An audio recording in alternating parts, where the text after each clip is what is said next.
Hi guys, welcome to mister Ganesh ಏವನ್ YouTube channel. Guys, ಎಲ್ರಿಗೂ ಗೊತ್ತಿರೋ ಹಾಗೆ ನಟ ದರ್ಶನ್ ಅವ್ರಿಗೆ ರೇಣುಕಾ ಸ್ವಾಮಿಯ ಕೊಲೆ ಕೇಸ್ನಲ್ಲಿ ಹೈಕೋರ್ಟ್ ಜಾಮೀನನ್ನ ನೀಡಿತು. ಆ ಜಾಮೀನನ್ನ ಪ್ರಶ್ನಿಸಿ ಬೆಂಗಳೂರಿನ ಪೊಲೀಸ್ನವರು ಸುಪ್ರೀಂ ಕೋರ್ಟ್ಗೆ ಅರ್ಜಿಯನ್ನ ಸಲ್ಲಿಸಿರ್ತಾರೆ. ಆ ಅರ್ಜಿ ವಿಚಾರಣೆ ನಿರಂತರವಾಗಿ ನಡೀತಾ ಬರ್ತಾ ಇರುತ್ತೆ. ನಿರಂತರವಾಗಿ ನಡೆಯುತ್ತಾ 22ನೇ ತಾರೀಕಿಗೆ ಒಂದು ಅಂತಿಮ ತೀರ್ಪು ಬರುತ್ತೆ ಅಂತೇಳಿ ಎಲ್ಲ ಮಾಧ್ಯಮಗಳಲ್ಲೂ ಸಹ ಸುದ್ದಿ ಆಗುತ್ತೆ. ಅದೇ ರೀತಿ 22ನೇ ತಾರೀಕಿಗೆ ಸುಪ್ರೀಂ ಕೋರ್ಟ್ ನಲ್ಲಿ ಆ ಅರ್ಜಿ ವಿಚಾರಣೆಗೆ ಬರುತ್ತೆ. ಅರ್ಜಿ ವಿಚಾರಣೆಗೆ ಬಂದಂತ ಟೈಮಲ್ಲಿ ಸುಪ್ರೀಂ ಕೋರ್ಟ್ ಆ ಅರ್ಜಿಯನ್ನು 24ನೇ ತಾರೀಕಿಗೆ ಮುಂದೂಡಿಕೆಯನ್ನ ಮಾಡುತ್ತೆ.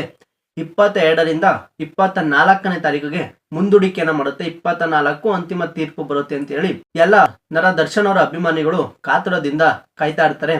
24ನೇ ತಾರೀಕು ಅಂದ್ರೆ ಇವತ್ತು ಸುಪ್ರೀಂ ಕೋರ್ಟ್ ನಲ್ಲಿ ವಾದ ವಿವಾದಗಳು ನಡೆದಿದೆ.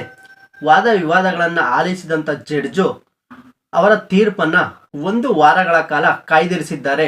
ನಟ ದರ್ಶನ್ ಅವರು ಡೆವಿಲ್ ಸಿನಿಮಾದಲ್ಲಿ ಬ್ಯುಸಿಯಾಗಿರೋದ್ರಿಂದ ನಟ ದರ್ಶನ್ ಅವರಿಗೂ ಇದೊಂದು ದೊಡ್ಡ ರಿಲೀಫ್ ಅಂತಾನೆ ಹೇಳ್ಬೋದು. ಹೊರದೇಶದಲ್ಲಿ ಅವರು ಶೂಟಿಂಗ್ ಅನ್ನ ಮಾಡ್ತಾ ಇದ್ದಾರೆ, ಅವರಿಗೆ ಒಂದು ರಿಲೀಫ್ ಅಂತ ಹೇಳ್ಬೋದು. ಮೊದಲನೇದಾಗಿ ಯಾಕಪ್ಪ ಜಡ್ಜು ಈ 1 ವಾರಗಳ ಕಾಲ ತೀರ್ಪನ್ನ ಕಾಯ್ದಿರಿಸಿದ್ದಾರೆ ಅನ್ನೋದಾದ್ರೆ, ಜಡ್ಜು ವಕೀಲರಿಗೆ ಹೇಳಿದ್ದಾರೆ ಏನಂದ್ರೆ 3 ಪುಟಗಳ ಅಥವಾ 3 ಪುಟಗಳ ಒಳಗೆ ವಾದ ಪತ್ರಿಕೆಯನ್ನ, ಅಂದ್ರೆ ಏನಾದ್ರು ಹೆಚ್ಚುವರಿ ವಾದ ಇತ್ತು ಅಂತಂದ್ರೆ ಆ ಹೆಚ್ಚುವರಿ ವಾದವನ್ನ ಬರವಣಿಗೆ ರೂಪದಲ್ಲಿ 3 ಪುಟಗಳವರೆಗೆ ಬರವಣಿಗೆ ರೂಪದಲ್ಲಿ 1 ವಾರಗಳ ಕಾಲಾವಕಾಶದಲ್ಲಿ ನೀವು ಸುಪ್ರೀಂ ಕೋರ್ಟ್ಗೆ ಸಲ್ಲಿಸಬಹುದು ಅಂತ ಹೇಳಿ ಜಡ್ಜು ಒಂದು ತೀರ್ಪನ್ನು ಸಹ ಕೊಟ್ಟಿದ್ದಾರೆ. 3 ದಿನಗಳಲ್ಲಿ ಏನಾದ್ರೂ ಬರವಣಿಗೆ ರೂಪದಲ್ಲಿ ವಾದ ಪತ್ರಿಕೆಯನ್ನ ಸಹ ವಕೀಲರು ಜಡ್ಜ್ಗೆ ಕಳಿಸಬಹುದಾಗಿದೆ.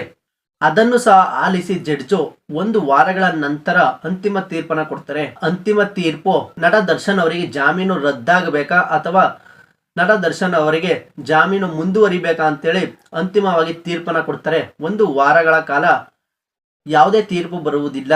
1 ವಾರಗಳ ನಂತರ ಈ ಒಂದು ಅರ್ಜಿ ವಿಚಾರಣೆಗೆ ಬಂದು ಅಲ್ಲಿ ಜಡ್ಜ್ ತೀರ್ಪನ್ನ ಅಂತಿಮವಾಗಿ ಕೊಡ್ತಾರೆ ಅಂತಾನೆ ಹೇಳ್ಬೋದು. ನೋಡೋಣ ಜಡ್ಜ್ ಏನ್ ತೀರ್ಪನ್ನ ಕೊಡ್ತಾರೆ, ಹಾಗೆ ಲಾಯರ್ಗಳು ಸಹ ಏನ್ ವಾದವನ್ನ ಮಾಡ್ತಾರೆ, ಅಥವಾ ಬರವಣಿಗೆ ರೂಪದಲ್ಲಿ ಏನು 1 ವಾರಗಳವರೆಗೆ ವಾದ ಪತ್ರಿಕೆಯಲ್ಲಿ ಏನನ್ನ ಸಲ್ಲಿಸಿರ್ತಾರೆ ಅಂತ ಕಾದು ನೋಡೋಣ.